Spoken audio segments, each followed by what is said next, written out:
신용대출을 줄이라는 금융당국의 주문에 은행들이 금리를 올리고 있습니다. 하지만 반대로 저축은행들은 은행 대출을 못 받은 수요를 잡기 위해서 낮추고 있는데요. 가계빚 관리나 부실화 가능성 측면에서 모두 문제라는 지적이 나오고 있습니다. 이동훈 기자입니다. 금융당국이 신용대출의 고삐를 바짝 쬐던 지난해 12월, 5대 은행의 신용대출 금리는 2.75에서 3.55%였습니다. 한 달 전보다 최소 0.3%포인트 정도 오른 것이었습니다.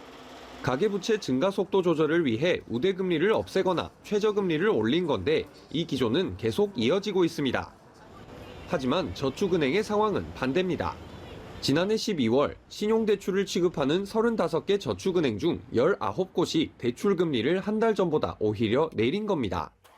낙폭이 0.1%포인트 선인 곳부터 크게는 3%포인트대인 곳도 있습니다.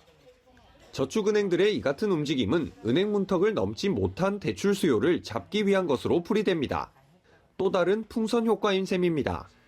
금융당국은 금리가 높은 저축은행 신용대출은 이른바 B2, 영끌 수요보다 생활자금 수요가 다수라고 보고 당장 규제 강화엔 나서지 않겠다는 입장입니다.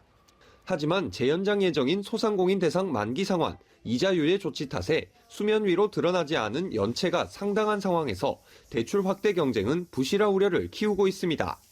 B2는 아니더라도 코로나로 계속 어렵거든요. 어려운 사람, 그 사람들은 계속 수요가 있는 거고요. 그래서 아무것도 안 하면은 지금 신용은 당연히 늘어날 가능성이 굉장히 높아 보이는 상태인 것 같아요. 지난해 저축은행 여신 잔액 증가폭이 12조 원대로 재작년에 2배에 이르는 상황에서 충당금 확대 등을 통한 손실 흡수 능력 확충이 필요하다는 목소리가 나옵니다. 연합뉴스 TV 이동훈입니다.